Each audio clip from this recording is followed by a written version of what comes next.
How many of you would like a little bit more harmony in your life? I think we all do. How many in the world? I think we all would too. So we're all there. And if you didn't know, well, Griselda knows, when it's time for new topics for every month, some people say, how far in advance do you plan those? Griselda, 24 hours? Because Kirk and I collaborate on the topics because we think the music and the message have equal value, and so we want to make sure we're together on that. And then we talk to our systematic theologian, Dr. Jim, to make sure we're in harmony with Ernest Holmes and what we teach. So it takes a little process. But I started with just the thought of harmony, and Kirk's, how about creating harmony? So Mr. Music Man and Mr. Creator, tell us what harmony means to you. Maybe you want to stand up here, or you're going to play something? No, I'm not going to play. Okay. Well, I think music is a great analogy for life because they both go hand in hand as far as creating harmony in music, like life. It's when two or more things come together, working together to make something more beautiful. With harmony, obviously, there's pitch, and there are pitches that go together to create a beautiful harmony, and there are sometimes pitches that don't create a beautiful harmony. But there is that opportunity. Are you looking at me? No. Okay, just... Was not directed, no. You know better than that. But I firmly believe that when you bring two beautiful things, three beautiful things, four beautiful things together, working together for the greater good, that something amazing happens, and as it does in music and as it does in life.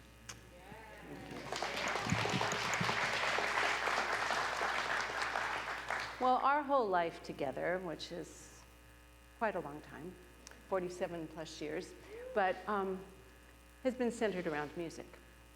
So creating harmony is something that we have worked on, both musically and relationships, and everything we've had harmony as a kind of a center theme of our life.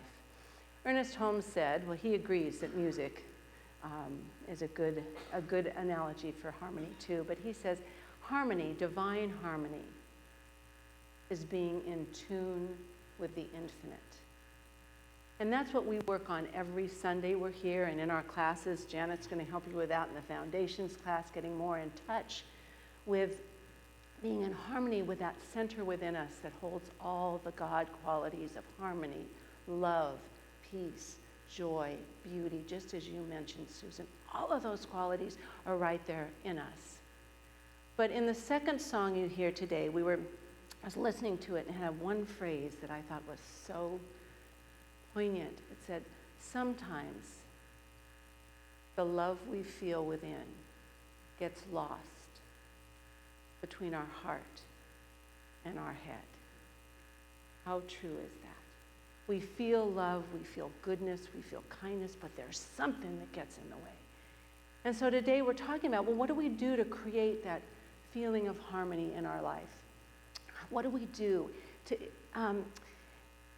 Ernest Holmes defines life. I love this quote. I love this because if you can picture this, he said, life is one enormous, cooperative, integrated creation. Life, all of life, giant life, and it has to work together. If life did not work together, what would happen? Everything would fall apart. So Ernest Holmes says that, but he's not the only one. Let's go to Lao Tzu in the Tao Te Ching, 2,500 years ago. He said, only those who attain unity become what they are meant to be. The heavens attained unity and became space. Matter attained unity and became earth. Spirit attained unity and became mind. Valleys attained unity and rivers flowed into them. All things that attain unity have life. And the highest is that which produces unity. Rulers, as they attain unity, become models of conduct for people. If the heaven were not space, it would fall. If the earth were not solid, it would melt. If spirit were not unified, it would vanish. If valleys were not unified, they would dry up. We need unity and harmony, not only within ourselves, but in our world. How many of you are kind and good to yourselves? Good, because you should be. Ernest Holmes said the cause of all human troubles is that we are not harmonizing with the good that is ever present in this world. It's that disconnect. It's the disconnecting from the good, the love, the harmony that's ever present. And so all problems come from not harmonizing with the good that's ever present and living in discord and limitation. Now, do you know those people? None of them are here, of course, but that only know discord and problems. They only know how to live with that because that's what they know, that's what they do, and there's no effort to get out of it. They just stay there because sometimes we don't know how. We do better when we know better. I believe we're here to learn and grow and become. Because yes, the world, life is this one integrated, creative whole. But as individuals, we have the choice to separate. We have to choose harmony. We have to choose unity. We have to choose to grow and be better. Now, Sharon and I decided, because the world is so different, it's not a world that we know right now. It's a different world. We decided we needed a grief group to help people through this. And so we've started 2 months ago, and it's been wonderful. But you know, you can't commit to something. If you participate fully, it's going to change you. So our group is amazing. There's an honesty and a clarity and a poignancy in the group that's been created, and it's because of this community. It's because we come here open-hearted. We come here loving and trusting one another. And so I had courage last group to share a disharmony in my life. Kirk and I have always lived around a piano. I remember our first apartment was an upstairs apartment, and he had this baby grand white piano. They had to yank up the stairs. It took up our entire living room. You know, it was just the way we lived. So we've moved and moved and moved. We've moved a lot, too much. That's one mistake we've made. But we've moved a lot, and we've had pianos and done that. And so in the group I said, I'm really sad because music doesn't fill our house like it used to. I know it happened to many of us during 2008, and this is something I'm ashamed of. I have shame in my heart. We talk about shame as being the hardest, the worst emotion that keeps you out of harmony. Shame is the worst. And we all have shame because we're human. If there's anybody here that said that they aren't shameful of something, I don't believe you. Because we're human beings. So in 2008, we had a change in our income. And Kirk and I have always worked, both of us, and we've always worked at everything, being parents, having works and jobs, and you know, we've done things, and we've been okay money managers, but we haven't been the best. And we've probably lived a little bit above our means, but not bad, and really not bad. And when that 2008 crunch hit, we listened to the bank when they said, well, just keep up with your payments. So we took our savings and kept up with all our payments,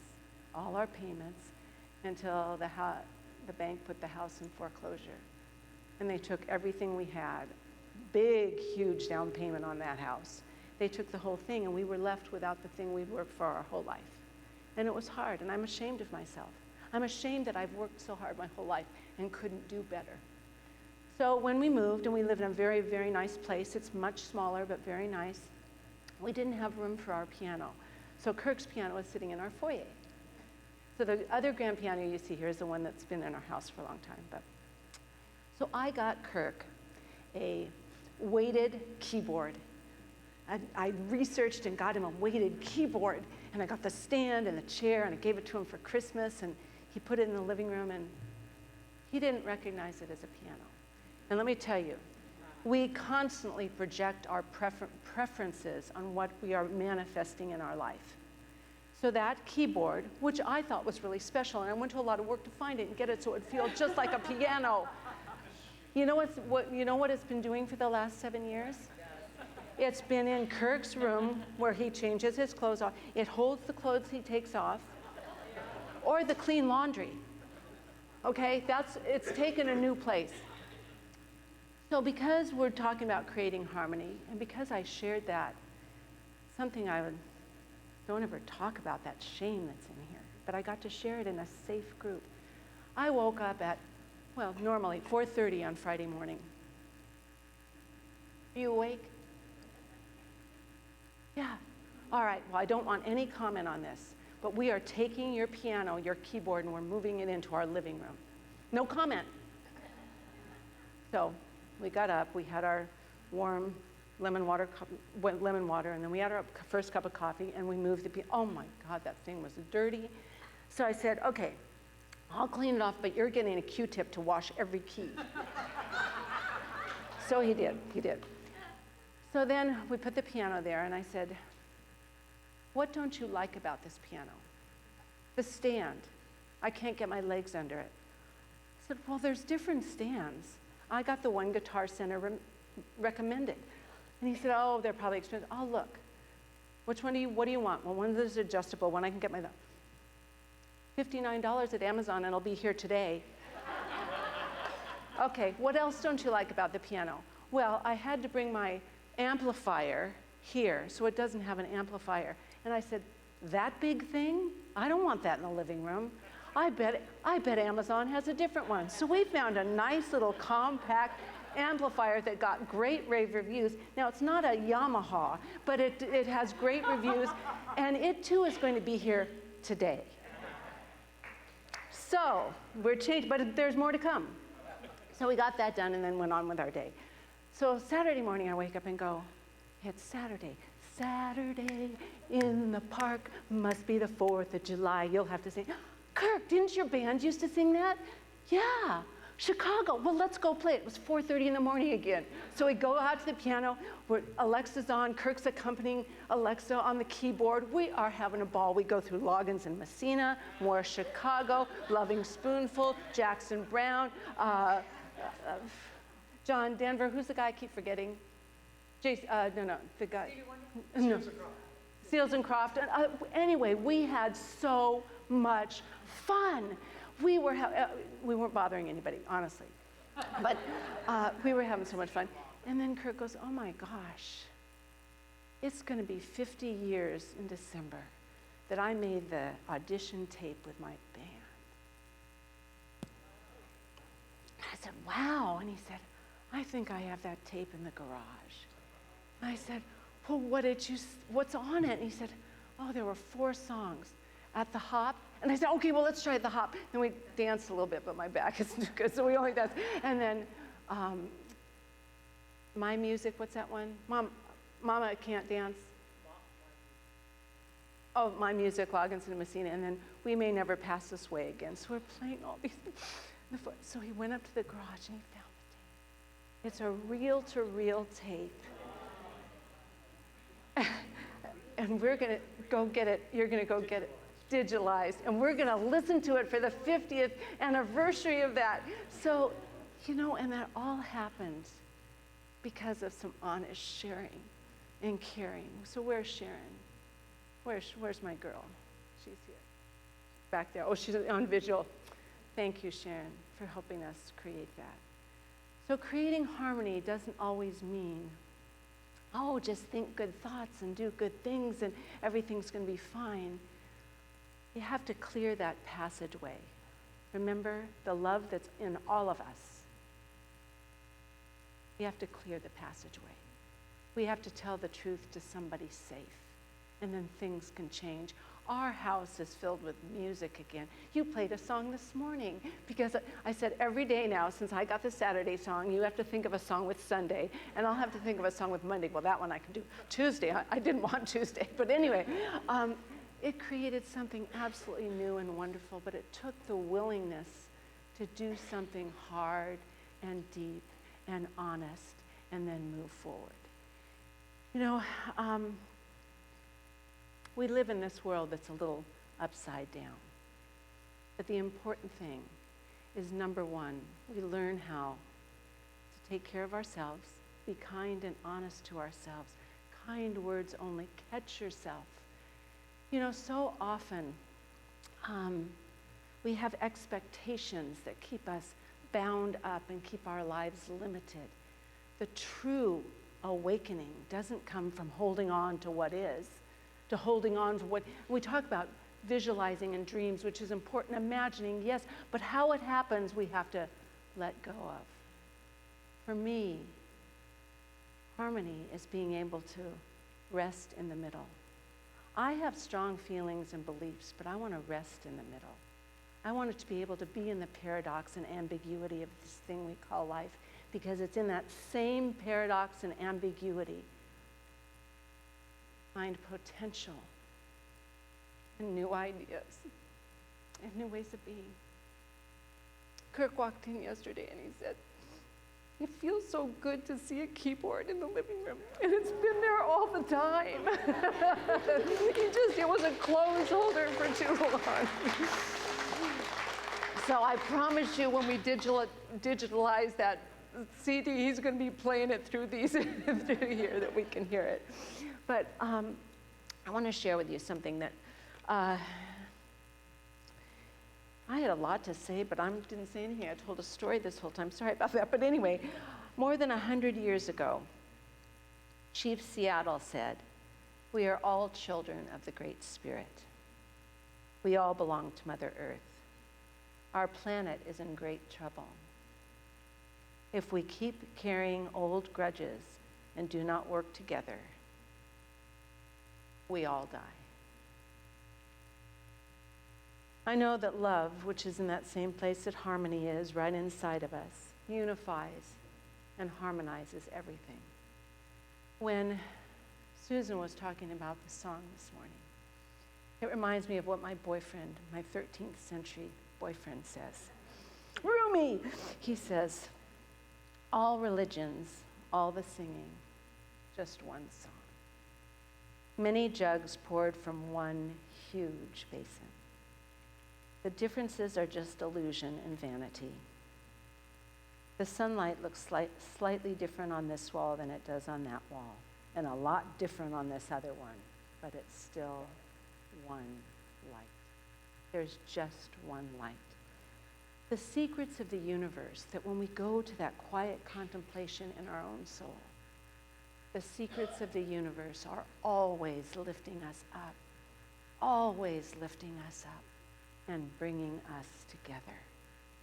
Always, always, always. If you listen right now, really carefully, you can hear God saying, "My life is made whole by your life." Each soul completes me. Every person matters. All of us are here for a reason. It's important that we have the courage to be open and available, to let go and be that instrument, that we let God be God through us. So on that note, music man, music woman, music man, come on up. Because I want you, as you hear this beautiful music, to find out what you're willing to either own or let go of, move through, so more harmony, peace, and love are experienced in your life today. I'm willing to bring harmony, peace, love, goodness, and connection to my life right here and right now. And so it is. God bless you all.